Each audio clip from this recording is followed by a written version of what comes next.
किसी गांव में एक बड़ा जमींदार था। उसके 3 बेटे और 3 बहुएं थीं। उसके पास 6 दर्जन मवेशी, 200 एकड़ जमीन और अनाज की 2 दुकानें थीं। फिर भी वे चावल में भूसी और रोटी में चोकर मिलाकर खाते थे। सब्जी तलने के बजाय उबालकर खाना पसंद करते थे।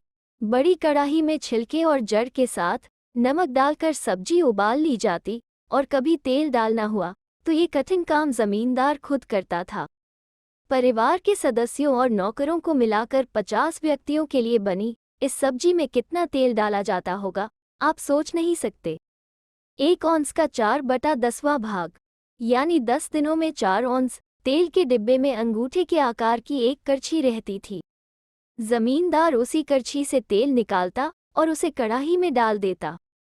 ताज्जुब की बात यह कि साल में 4 औंस तेल खरीदा जाता और वो साल भर चलता था। और यही नहीं, साल के अंत में लगभग 7.5 औंस तेल अपने आप बढ़ जाता था। वो ऐसे कि जब भी जमींदार को कलछी से तेल डालना होता, वो कलछी कड़ाही के पानी से भर लेता और फिर उसे तेल के डिब्बे में डाल देता। पूरे परिवार को उसके साथ भूसी और चोकर खाना पड़ता था। उसकी तीनों बहुएं धनी परिवारों से आई थीं और उन्हें बेहतर खाने पीने की आदत थी। भला वे भूसी चोकर खाकर कैसे रहती? लेकिन जमींदार के बेटों, बहुओं और पोते पोतियों को भी 2-3 कौर चोकर की रोटी या भूसी का भात खाना पड़ता। इसके बाद वे पेट पर हाथ फेरते हुए बोलते थे कि आज तो बहुत खा लिया। हमेशा ढेर सारा खाना बच जाता था और बूढ़ा जमींदार मुस्कराकर कहता था कि हमारे परिवार में कोई भी पेटू नहीं है, इसीलिए हमारा परिवार इतना खुश और समृद्ध है। नाश्ते के बाद जमींदार घोड़े की लीद इकट्ठी करने के लिए रोज लगभग 20 मील पैदल ही आता जाता था। उसके जाते ही रसोई घर में बर्तनों की आवाजें आने लगती। परिवार के सदस्य खाने की तैयारी करने लगते। जमींदार के लौटने के पहले से सब कुछ खा पीकर साफ कर देते और इस तरह रोज ही अच्छा खाना खाते। शाम को जब फिर से चोकर की रोटी परोसी जाती तो वे केवल 1-2 कौर खाकर पेट पर हाथ फेरने लगते। बात गर्मी की है। हमेशा की तरह जब वो कंजूस नाश्ते के बाद घोड़े की लीद ले जाने के लिए निकला, परिवार के सभी सदस्य भी हमेशा की तरह खाने की तैयारी में जुट गए। पर उस दिन उनकी किस्मत खराब थी। जमींदार जल्द लौट आया। अगर वो अंदर आ जाता और रसोई में खाना बनता हुआ देख लेता तो निश्चित ही वही दम तोड़ देता। परिवार वालों ने ऐसी चाल चली कि जमींदार सीधे अंदर न आ सके। बाहर के दरवाजे पर थोड़ी देर रुका रहे। बड़ा बेटा 2 मुट्ठी सोयाबीन के दाने वहां पर बिखेर आया। इसके बाद वे बड़े आराम से खाना बनाते व खाते रहे। जमींदार ने उन्हें तंग नहीं किया। जब वो लीद की टोकरी लेकर दरवाजे पर पहुंचा तो उसने चारों तरफ बिखरे सोयाबीन के दाने देखे। ये देखकर उसे झटका लगा।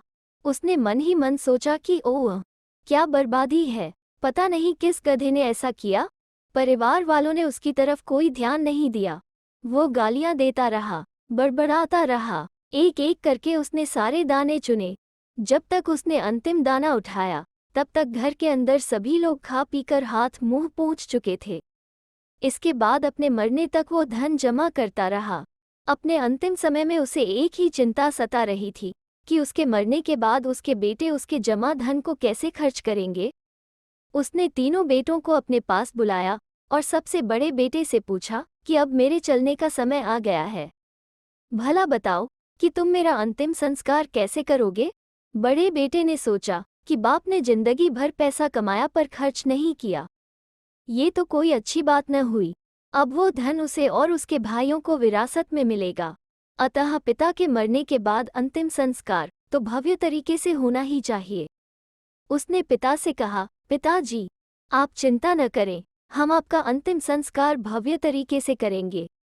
अपने पुत्र की बात सुनकर पिता ने कहा कि नहीं, भव्य तरीके से तुम्हारा क्या मतलब है, पहले यह मुझे बताओ। बेटे ने अपनी पूरी योजना बयान की कि हमने सब कुछ तय कर लिया है। हम सबसे अच्छी नानमू की लकड़ी से आपका ताबूत बनवाएंगे। अंतिम संस्कार में खर्च के लिए अनाज की दोनों दुकानें बेच देंगे। आपके ताबूत में सोने का बिछावन और झिलमिल रुपहले चांदी के तारों से कड़ी रजाई रखेंगे। साथ ही खर्च के लिए 7 सोने के सिक्के और पहनने के लिए 7 हीरे भी रखेंगे। कई दिनों तक लगातार बौद्ध लामाओं ताओवादी और पादरियों से धर्मव्रत पढ़वाएंगे, 64 व्यक्ति मिलकर ताबूत उठाएंगे। इससे पहले कि बेटा और योजना बखाने, कंजूस पिता ने उसे रोककर डांटते हुए कहा, तुम गधे ही रह गए। कैसी मूर्खों जैसी बातें कर रहे हो? क्या हम रुपयों से बड़े हैं? अनाज की दोनों दुकानों को बेचने से भी ऐसा भव्य अंतिम संस्कार नहीं हो सकता। नानमू का ताबूत मिट्टी के अंदर सड़ जाएगा। सोने के 7 सिक्कों और हीरों की कीमत जानते हो?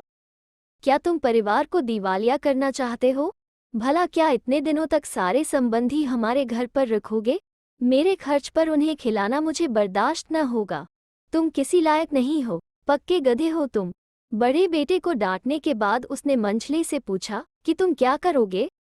फिजूल खर्ची के कारण बड़े भाई को पड़ी डांट को ध्यान में रखकर मंझला बेटा बोला, आप चिंता न करें। बड़े भाई तो औकात से ज्यादा खर्च करना चाहते हैं। अभी हमारी भी जिंदगी पड़ी है। हम आपको साधारण लकड़ी के ताबूत में सोने के केवल 7 सिक्कों के साथ दफनाएंगे। उसमें हीरे नहीं रखेंगे। सोने के बिछावन और झिलमिल रुपहले चांदी के तारों की रजाई की भी जरूरत नहीं है। 21 दिनों तक धर्मग्रंथों का पाठ होगा, और वह भी हर तीसरे महीने में।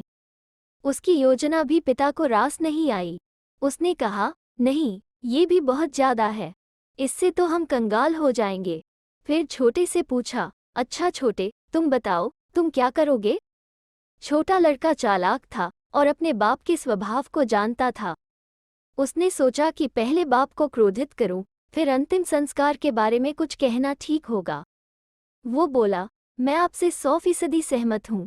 मेरे भाई गलत सोच रहे हैं, वे इंतजाम करना नहीं चाहते। आपने कितनी मेहनत से पूरी जिंदगी में ये पैसा जमा किया, और इसे ऐसे खर्च कर देना तो भारी बेवकूफ़ी होगी। दूसरे 21 दिनों तक धर्मग्रंथों का पाठ हुआ, तो इतने दिनों तक सारे संबंधी खाने के लिए यहीं डटे रहेंगे। भला ऐसा संभव है? मेरी योजना से आपको अवश्य राहत मिलेगी। आपके मरने के बाद अंतिम संस्कार में पैसे खर्च करने के बजाय हम आपके मुर्दा शरीर से पैसे कमा सकते हैं। कंजूस ने कभी सोचा भी नहीं था कि मुर्दे से भी पैसे कमाए जा सकते हैं।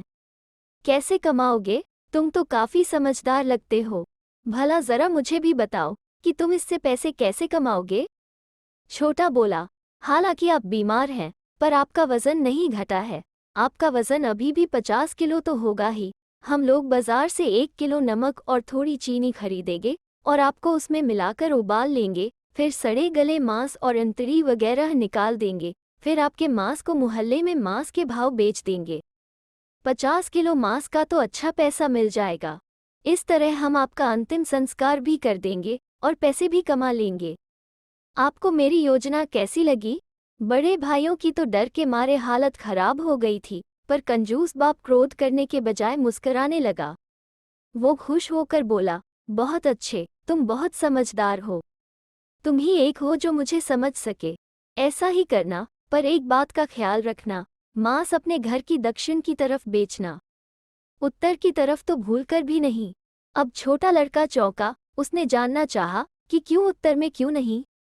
तब पिता ने इसका रहस्य बताया कि उत्तर के परिवार वाले उधार खरीदना चाहेंगे। अपने पिता की बात सुनकर तीनों बेटों को विश्वास हो गया कि हमारे कंजूस पिता ने सब कुछ पहले ही सोच लिया था।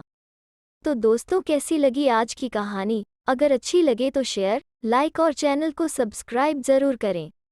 फिर मिलते हैं एक नई कहानी के साथ।